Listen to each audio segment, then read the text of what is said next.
साथ संगत जी, प्यार से कहना धन निरंकार जी।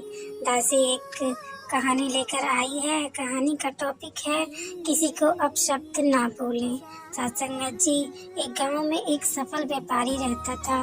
उसके पास एक अच्छी बड़ी दुकान थी। उस दुकान से उसको इतनी आमदनी हो जाती थी कि वह गांव में सबसे ज्यादा अमीर वही था।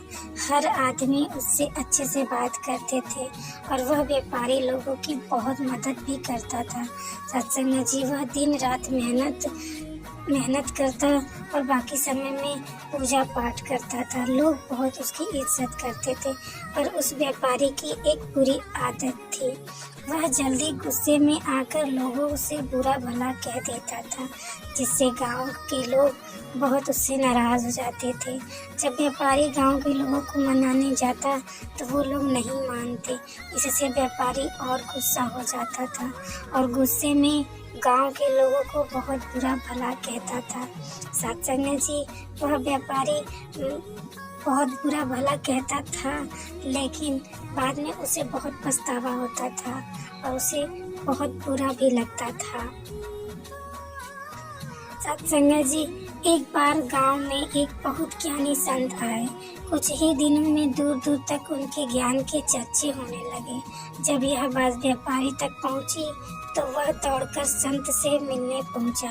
व्यापारी ने संत की बहुत सेवा की और उनको अपनी समस्या बताई। अपनी वो समस्या बताई जो वह लोगों पे बहुत गुस्सा करता था। तो सत्संग जी, संत ने व्यापारी से कहा, तुम बहुत सारे कागज के टुकड़े लो और पूरे गांव में फेंक आओ, फिर मेरे पास आना।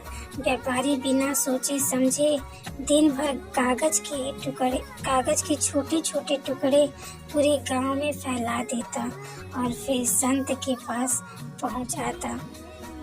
सत्संग जी, संत उस व्यापारी से कहते हैं, तुम्हारी समस्या का समाधान मिल गया है, बस तुमको एक काम करना है।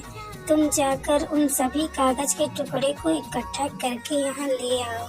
अपनी समस्या का समाधान पाकर व्यापारी बिना कुछ सोचे समझे उन कागज के टुकड़ों को इकट्ठा करने पहुँच जाता है। सत्संग जी, बहुत देर तक कोशिश करने के बाद व्यापारी को यह समझ आता है यह काम तो नामुमकिन है। फिर क्या होता है सत्संग जी, वह दौड़कर संत के पास जाता है, कहता है, आपने काम दिया वो असंभव है, मैं चाहकर भी उसको पूरा नहीं कर सकता। फिर क्या था सत्संग जी, संत मुस्कुराते हैं और कहते हैं, बेटा मैं भी यही कहना चाहता हूँ कि किसी को कहे अपशब्द वापिस नहीं ले सकते हैं, इसलिए हमें हमेशा सोच समझकर बोलना चाहिए।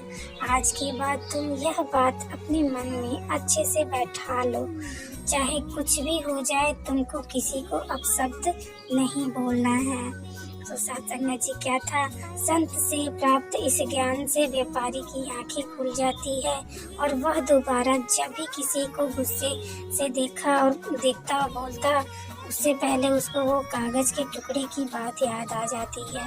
तो सत्संग जी, क्या था, हमें इस कहानी से ये सीख मिलती है कि चाहे कितनी भी मुश्किलें क्यों ना आ जाए, हमें किसी को अपशब्द नहीं बोलने चाहिए, क्योंकि अपशब्द से हुए नुकसान की भरपाई करना संभव नहीं है।